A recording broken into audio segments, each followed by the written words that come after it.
Hello and welcome to Introduction to Journalism class. Today we are going to discuss about contextual factors of communication. And we said when you are communicating effectively, you must always understand the nature of the audience you are dealing with or the type of audience you are tackling. If you are having a nice content, the wrong audience, it means communication is going to be ineffective. But there are some factors must always put into consideration if indeed you want to communicate effectively. So what are these factors that you must always be put into consideration if you want to communicate effectively? That's why we're going to discuss about the contextual factors of communication. And among the basic or as main contextual factors must always put into consideration when you want to communicate effectively to the masses or rest the audiences is what we call the body language. The body language refers to nonverbal keys of communication because language is always accompanied by nonverbal communication. The way someone expresses his facial expression, his tone or his attitude will determine the understanding capability of that particular individual. So if you're addressing people, you must always use appropriate body language or else facial expressions or what we call nonverbal keys or nonverbal form of communication. There is no way you can communicate a happy information by use of a sad tone or else by use of a sad facial expression or else a frowning facial expression. The nonverbal keys must always be accompanied with the meaning of that particular message you have to disseminate or to communicate to your targeted audiences. So always use appropriate body language. Use appropriate gestures, appropriate facial expression, appropriate body movement in order to be able to reach your targeted audiences effectively. There's something else, what we call timing of the message. Because a message is only effective if indeed it is disseminated at the most appropriate time. And for example, any point to listen to news during the prime news hour.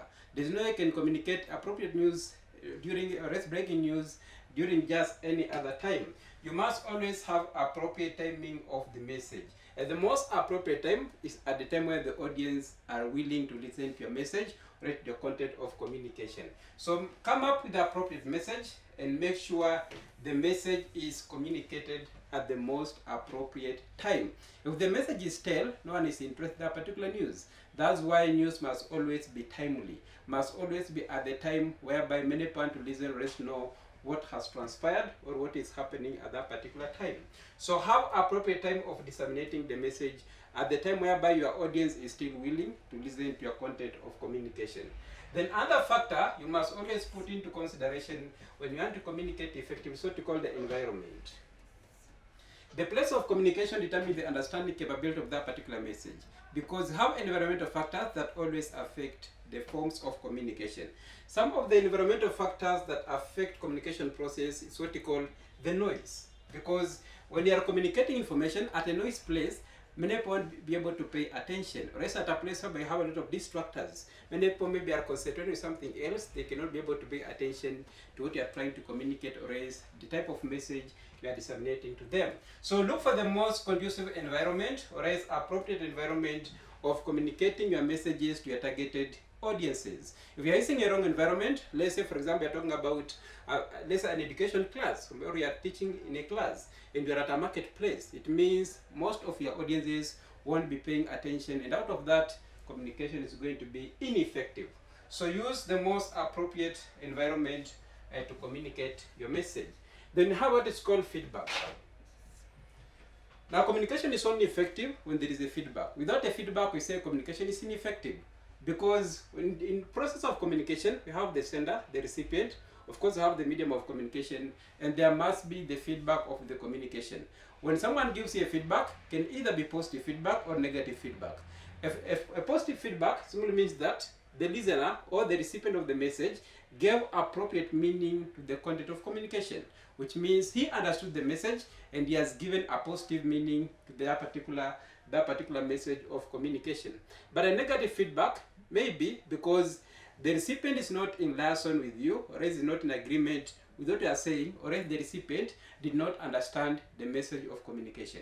But if the recipient was able to understand the message of communication, then he or she is most likely to give a positive feedback. So feedback can either be positive feedback or else can be negative feedback depending on the understanding capability of the recipient of that particular message. Then you have what is called the field of experience. Now, when you talk about the field of experience, this means that if you are disseminating a message to someone who has a background information it is very easy for that particular person to understand the message of communication. But if someone doesn't have experience about the topic of discussion, let's say you're talking about FGM, someone has never heard about FGM, then it becomes very difficult for that person to understand the message you are trying to communicate. Or as you're discussing about environmental haphazard, or environmental factors that are affecting climate change in the society or in the community or across the globe. And this person doesn't have any knowledge about climate change. It means he or she is going to take a lot of time to understand the message, and in most cases it is likely to be an ineffective form of communication. So you need to understand the nature of your audience you are dealing with. They have any experience about the topic of discussion. If they don't have any experience about the topic of discussion, they need to use illustrations or diagrams in order for them to be able to contextualize and understand what you are trying to talk about. The other factor that can affect communication is what we call level of education. You need to understand the nature of your audience you are dealing with, because if you are tackling, let's say, primary kids, their understanding capability is very different compared to university students. So you need to understand the level of education of your targeted audiences for you to communicate effectively. If you're having a correct message, but now you're having a wrong audience, it means the message is most likely to be ineffective. So you need to understand the level of education of your targeted audiences before you come up with the most appropriate form of communication. If you're using the most appropriate level of education, a most appropriate language of communication, then the probability of your audiences understanding the message of communication is going to be very high. Thank you for your time. I hope you are able to contextualize the main factors of communication that you can apply in the communication process. Let's meet next time at the same place.